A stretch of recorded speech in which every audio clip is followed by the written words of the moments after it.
ओम नमो भगवते वासुदेवाय। ओम नमो भगवते वासुदेवाय। ओम नमो भगवते वासुदेवाय। ओम अज्ञानतिमिरान्धस्य ज्ञानाञ्जनशलाकया चक्षुरुन्मिलितं येन तस्मै श्रीगुरुवे नमः।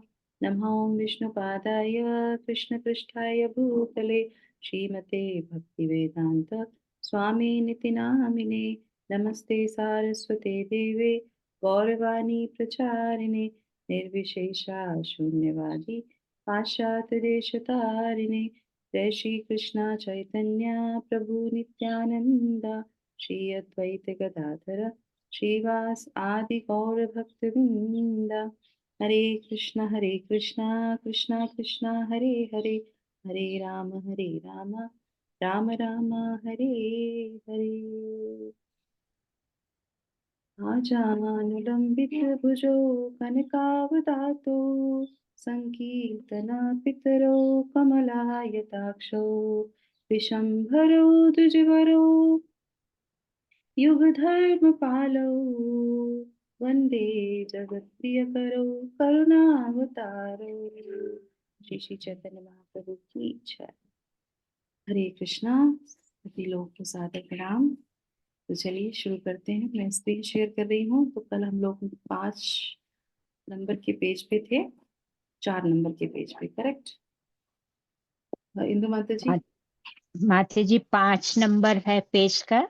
ठीक है। यदि भगवान चैतन्य महाप्रभु, यहाँ से सेकंड पैराग्राफ आता है। हाँ, सेकंड पैराग्राफ। तो एक पैराग्राफ यस शुरू करते हैं इंदु माता जी से। हरे कृष्ण। हरे कृष्णा। चैतन्य महाप्रभु की जय। जगत शिला प्रभुपाद की जय। यदि भगवान चैतन्य महाप्रभु के जीवन तथा उपदेशों के इस संक्षिप्त वर्णन के पाठक श्रीला वृंदावन दास ठाकुर कृत श्री चैतन्य भागवत तथा श्रीला कृष्णदास कविराज गोस्वामी कृत श्री चैतन्य चरितामृत नामक पुस्तकें पढ़ेंगे तो उन्हें काफी लाभ पहुंचेगा। जहां तक भगवान चैतन्य के प्रारंभिक जीवन काल का संबंध है, उसका अत्यंत मनोहारी वर्णन श्री चैतन्य भागवत के रचयिता ने किया है, और जहां तक उनकी शिक्षाओं का संबंध है, वे चैतन्य चरितामृत में भली भांति व्याख्यायित हैं। अब वे अंग्रेजी भाषी जनता के लिए हमारे द्वारा लिखित टीचिंग्स ऑफ लॉर्ड चैतन्य भगवान श्री चैतन्य महाप्रभु का शिक्षामृत के रूप में उपलब्ध है। महाप्रभु के प्रारंभिक जीवन का अंकन उनके प्रमुख भक्त तथा समकालीन श्रील मुरारी गुप्ता द्वारा किया गया, जो उस समय एक चिकित्सा शास्त्री वैद्य थे। महाप्रभु का बाद का जीवन उनके निजी सचिव श्री दामोदर गोस्वामी या श्रीला स्वरूप दामोदर द्वारा अंकित किया गया, जो पुरी में भगवान के निरंतर संगी बने रहे। इन दोनों भक्तों ने महाप्रभु के प्रायः समस्त कार्यकलापों का लेखा जोखा रखा, और बाद में भगवान चैतन्य संबंधी उपर्युक्त जितने भी ग्रंथ लिखे गए, वे सब श्रीला दामोदर गोस्वामी तथा मुरारी गुप्त के कड़चों मतलब डायरियों के आधार पर तैयार किए गए। हरे कृष्णा। पेज नंबर 6, भगवान चैतन्य का प्राकट्य। पढ़िए माता जी आगे।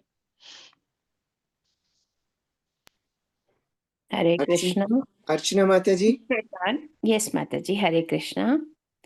इस प्रकार भगवान 1407 शकाब्द में फाल्गुन पूर्णिमा की संध्या वेला के समय अवतीर्ण हुए, और भगवत इच्छा से उस संध्या को चंद्र ग्रहण था। ग्रहण के समय में हिंदू जनता द्वारा गंगा नदी में या किसी अन्य पवित्र नदी में स्नान करने और शुद्धि के लिए वैदिक मंत्रों का उच्चारण करने की प्रथा है। अतएव जब भगवान चैतन्य का जन्म चंद्र ग्रहण के समय हुआ, उस समय सारा भारतवर्ष हरे कृष्ण कृष्ण कृष्ण हरे हरे हरे राम राम राम हरे हरे की दिव्य ध्वनि से गूंज रहा था। भगवान के ये 16 नाम अनेक पुराणों तथा उपनिषदों में उल्लिखित हैं और इस युग में तारक ब्रह्म नाम से वर्णित हैं। शास्त्रों का अभिमत है कि यदि भगवान के इन पवित्र नामों का निरपराध भाव से जप कीर्तन किया जाए तो इससे पतित जीवों का भव बंधन से उद्धार हो सकता है। भारत में तथा अन्यत्र भगवान के असंख्य नाम हैं और वे सभी समान रूप से उत्तम हैं क्योंकि वे सभी पूर्ण पुरुषोत्तम भगवान के सूचक हैं। चूंकि ये 16 नाम इस युग के लिए विशेष रूप से संस्तुत हैं, अतः लोगों को चाहिए कि वे इनका लाभ उठाएं और उन महान आचार्यों के पथ का अनुसरण करें जिन्होंने प्रामाणिक शास्त्रों के नियमों का पालन करते हुए सफलता प्राप्त की है। हरे कृष्णा। हरे हरे कृष्ण। कृष्णा। भगवान भगवान की जीवन कार्य। जीवन कार्य महाप्रभु का आविर्भाव तथा चंद्र ग्रहण का एक साथ घटित होना भगवान के विशिष्ट उद्देश्य का सूचक है। यह उद्देश्य था इस कली माता जी ऊपर करना पड़ेगा। ये कली के बाद यहाँ पे जो दूसरा पेज है ना, वहां पे ओके ओके। कली कलह के युग में भगवान नाम कीर्तन की महत्ता का प्रचार करना।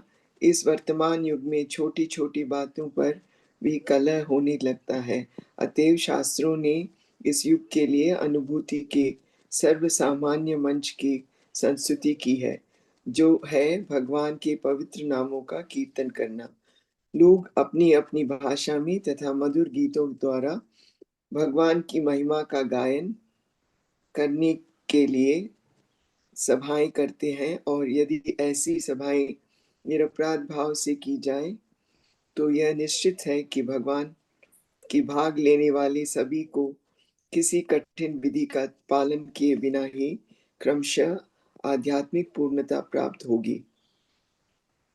ऐसी सभाओं में सब लोग विद्वान तथा मूर्ख, धनी तथा निर्धन, हिंदू तथा मुसलमान, अंग्रेज तथा भारतीय एवं चंडाल तथा ब्राह्मण सभी दिव्य ध्वनि को सुन सकते हैं और इस तरह वे अपने हृदय के दर्पणों से भौतिक संसर्ग की धूल को साफ कर सकते हैं।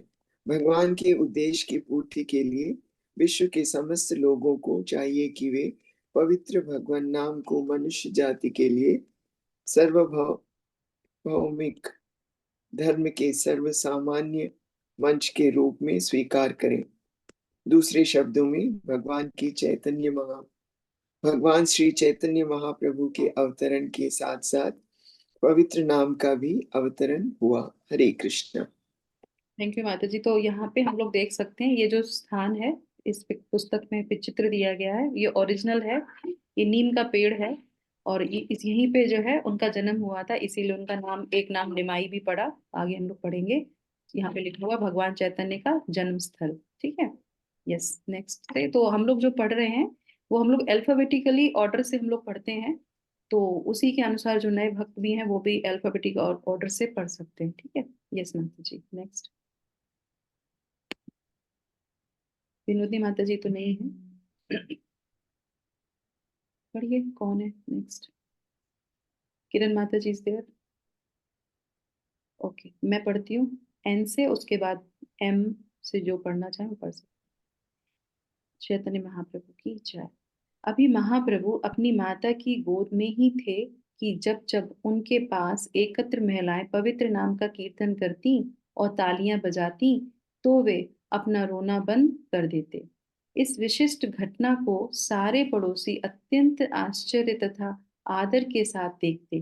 कभी कभी छोटी लड़कियां भगवान को रुलाने और फिर पवित्र नाम के जप द्वारा उन्हें चुप कराने में आनंद लेती। इस तरह महाप्रभु अपने बाल्यकाल से ही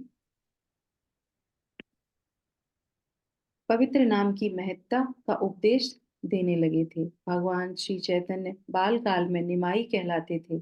यह नाम उनकी प्यारी माता द्वारा रखा गया था क्योंकि महाप्रभु का जन्म उनके पिता के घर के आंगन में उगे एक नीम के वृक्ष के नीचे हुआ था। अब नेक्स्ट अन्नप्राशन संस्कार, कौन पढ़ना चाहिए? अन्नप्राशन संस्कार। अन्नप्राशन संस्कार। जब महाप्रभु को 6 मास की आयु में अन्नप्राशन संस्कार के समय अन्न खिलाया गया, तब उन्होंने अपनी भावी लीलाओं का संकेत कर दिया। इस अवसर पर शिशु की भावी प्रवृत्तियों का आभास पाने के उद्देश्य से बच्चे को सिक्के तथा पुस्तकें दी जाती हैं। महाप्रभु की एक और सिक्के रखे गए और दूसरी ओर श्रीमद् भागवतम रखा गया। महाप्रभु ने सिक्कों को ग्रहण करके भागवतम को ग्रहण किया। हरे कृष्णा हरे मंजू रहेजा माता जी, आप पढ़ लीजिए मेरे। हरे कृष्णा माता जी। महाप्रभु की बाल लीलाएं, थोड़ा सा नीचे करना होगा। जब महाप्रभु, माता जी दिखाई नहीं दे रहा था उनसे। जब महाप्रभु बाल रूप में आंगन में घुटनों के बल चलना सीख ही रहे थे कि एक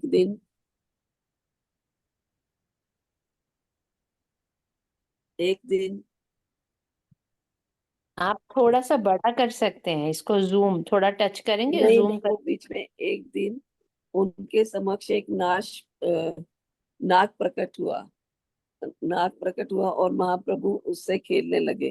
घर के सारे सदस्य भय तथा आश्चर्य से स्तब्ध हो गए, किंतु थोड़ी देर के बाद नाग चला गया और माता ने बालक को उठा लिया।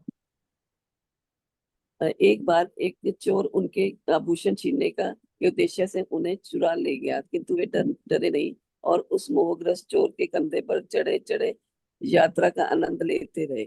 यह चोर बच्चे को लूटने के लिए एकांत स्थान की तलाश में था, किंतु ऐसा हुआ कि वह चोर इधर उधर घूमकर फिर से जगन्नाथ मिश्र के घर पहुंच गया और पकड़े जाने के भय से बालक को तत्काल वहीं पर छोड़ गया। निस्संदेह चिंतित माता पिता तथा परिजन खोए बालक को पाकर अत्यंत प्रसन्न हुए।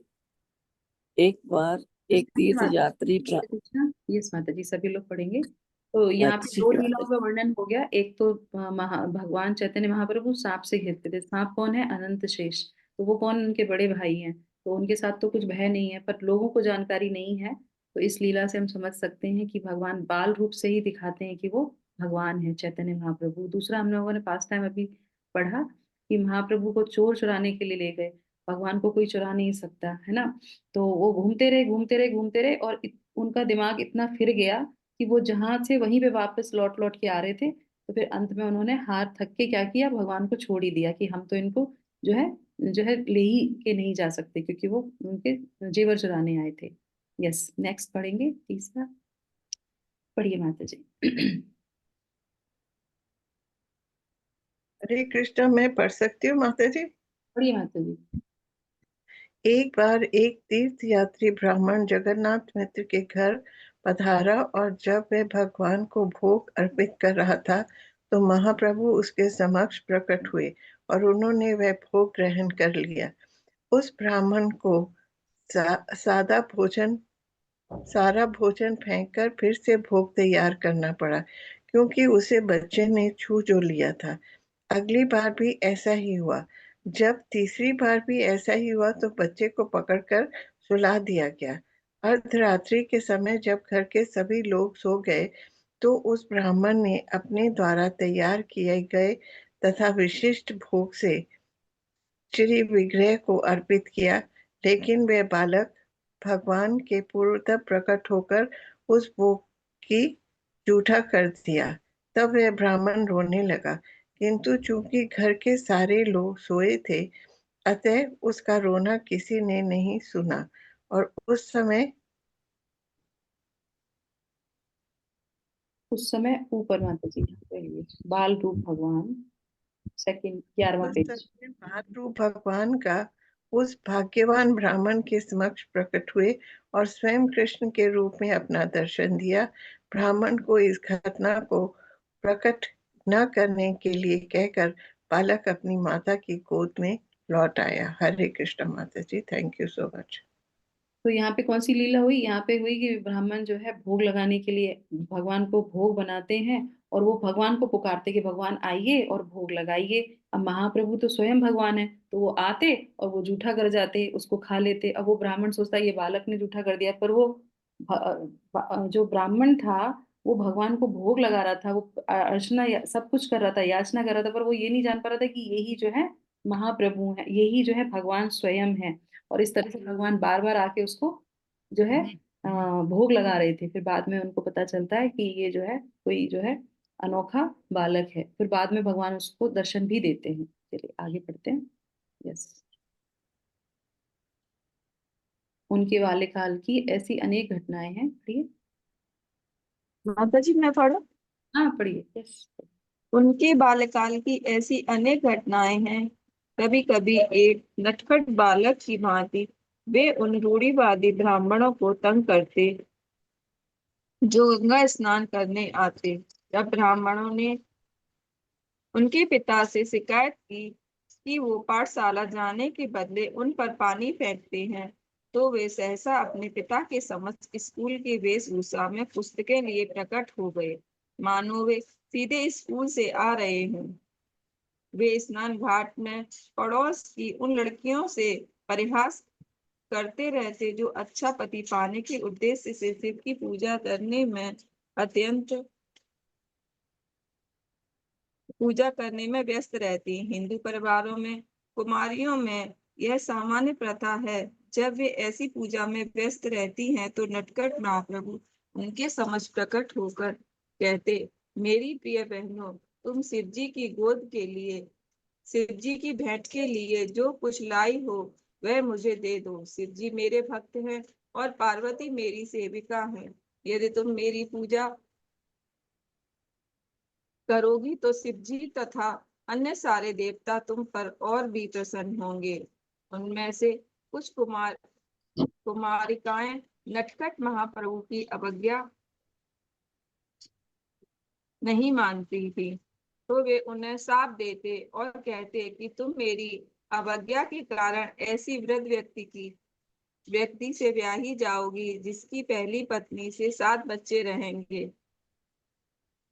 भयवश और कभी कभी प्रेम बस वे कुमारिकाएं उन्हें विविध सामग्रियां अर्पित करती और तब महाप्रभु उन्हें आशीष देते और आश्वस्त करते कि उन्हें सुंदर युवा पति प्राप्त होंगे और उन्हें दर्जनों बच्चे होंगे। ऐसे आशीषों से कुमारियां प्रफुल्लित हो उठती, लेकिन प्राय वे अपनी माताओं से ऐसी घटनाओं की शिकायत करती। हरे कृष्ण। नेक्स्ट माता जी। हरे हरे कृष्णा। महाप्रभु ने इस प्रकार अपना बाल्यकाल बिताया। जब वे केवल 16 वर्ष के थे तब उन्होंने अपनी निजी चतुष्पाठी विद्वान ब्राह्मण द्वारा चलाई जाने वाली ग्रामीण पाठशाला चालू की। वे इस पाठशाला में व्याकरण पढ़ाते समय भी केवल कृष्ण की व्याख्या करते। बाद में महाप्रभु को प्रसन्न करने के लिए श्री जीव गोस्वामी ने एक संस्कृत व्याकरण तैयार किया, जिसमें व्याकरण के सारे नियमों को भगवान के पवित्र नामों के उदाहरणों द्वारा समझाया गया था। यह व्याकरण आज भी प्रचलित है। यह हरि नामृत व्याकरण के नाम से प्रसिद्ध है और बंगाल की पाठशालाओं में पाठ्यक्रम में स्वीकृत है। इसी समय केशव कश्मीरी नामक एक महान कश्मीरी पंडित शास्त्रों पर शास्त्रार्थ करने के लिए नवद्वीप आया। यह पंडित दिग्विजयी था और वह भारत के समस्त विद्या केंद्रों का भ्रमण कर चुका था। अतः वह अंत में वह नवद्वीप के पंडितों से साक्षात करने आया था और नवद्वीप के पंडितों में कश्मीरी पंडित के साथ प्रतियोगिता में माता जी थोड़ा सा नीचे। हाँ गंग ये यहाँ से आएगा। निमाई पंडित भगवान चैतन्य को प्रस्तुत करने का निश्चय यह सोचकर किया कि यदि निमाई पंडित हारेगा तो उन्हें शास्त्रार्थ करने का एक और अवसर मिलेगा। क्योंकि निमाई पंडित अभी एक बालक ही थे और यदि कश्मीरी पंडित हार गया तो उनकी गरिमा में गरिमा में और वृद्धि होगी, क्योंकि तब लोग यही कहेंगे कि नवदीप के सिर्फ एक बालक से ऐसे विजेता पंडित को हरा दिया गया जो भारत भर में विख्यात था। संयोगवश ऐसा हुआ कि गंगा के तट पर टहलते हुए निमाई पंडित की भेंट कश्मीरी पंडित से केशव पंडित कश्मीरी से हो गई। महाप्रभु ने उससे गंगा की प्रशंसा में संस्कृत का एक श्लोक रचने के लिए कहा। उस पंडित ने अल्प समय में ही 100 श्लोक बना लिए और उन्हें आंधी की गति से सुनाकर अपने अपने विस्तृत पांडित्य का प्रदर्शन किया। निमाई पंडित ने सारे श्लोक बिना किसी त्रुटि के तत्काल कंठस्थ कर लिए। उन्होंने 64वें श्लोक का उद्गृत करते हुए उनकी पिंगल छंद शास्त्र एवं साहित्य संबंधी त्रुटियों की ओर संकेत किया। उन्होंने विशेष रूप से पंडित द्वारा भवानी भर्तु शब्द के प्रयोग पर आपत्ति की। उन्होंने इंगित किया कि यह शब्द अयोग्य है। भवानी का अर्थ है शिव की पत्नी, तो फिर उनका भर्ता या पति और कौन हो सकता है। उन्होंने और भी कई त्रुटियां दिखाई, जिससे काश्मीरी पंडित आश्चर्य से स्तब्ध रह गया। वह विस्मित था कि एक व्याकरण का विद्यार्थी उतने उद्भट विद्वान में साहित्यिक त्रुटियां निकाल रहा है। यद्यपि यह घटना किसी सार्वजनिक सभा के होने के पूर्व घटित हो चुकी थी, किंतु यह खबर दावाग्नि की भांति सारे नवद्वीप में फैल गई। किंतु अंत में विद्या की देवी सरस्वती ने केशव कश्मीरी को स्वप्न में आदेश दिया कि वह भगवान चैतन्य की शरण स्वीकार कर ले, और इस तरह यह पंडित भगवान का अनुयायी बन गया। Hare Krishna. Thank you so much माता जी। हरे कृष्णा। तो यहीं पे हम सत्र को विराम करते हैं। कल हम लोग प्रारंभ करेंगे पेज नंबर 14 से, महाप्रभु द्वारा संकीर्तन का प्रचार। तो आज हम लोगों ने कई सारी भगवान चैतन्य महाप्रभु की बाल लीलाओं जो उन्होंने करी थी, जहाँ पे उन्होंने ये घोष किया कि वो स्वयं भगवान है, उन सबको हमने पढ़ा जाना।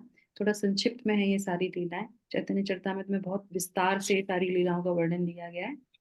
तो चैतन्य महाप्रभु की इच्छा है। तो अभी हम लोग यहीं पे विराम करते हैं। केशव कश्मीरी को उन्होंने हराया और उन्हें पांडित्य भी दिखाया। जिस तरह वो हर अपनी सारी ऐश्वर्य को दिखाते थे, तो यहाँ पे उन्होंने वो भी दिखाया कि किस तरीके से वो भगवान है और भगवान से ही सारी विद्या प्रारंभ होती है। ठीक है, तो आप सब लोग का बहुत बहुत धन्यवाद। 3 बार हरे कृष्णा महामंत्र के साथ। और जिन लोगों ने आज नहीं पढ़ पाया वो क्षमा चाहते हैं, कल आप लोगों से ही हम सत्र को प्रारंभ करेंगे। ठीक है, तो 3 बार हरे कृष्णा महामंत्र सबके उत्तम स्वास्थ्य के लिए, सबके आध्यात्मिक उन्नति के लिए, अपने गुरु परंपरा के लिए, गुरु वर्ग के लिए। हरे कृष्णा हरे कृष्णा हरे कृष्णा हरे कृष्णा कृष्णा कृष्णा हरे हरे हरे हरे हरे रामा हरे राम रामा रामा हरे हरे हरे कृष्णा कृष्णा कृष्णा हरे हरे हरे राम हरे राम रामा राम राम हरे हरे हरे हरे कृष्णा कृष्णा हरे हरे राम राम हरे हरे हरे हरे हरे।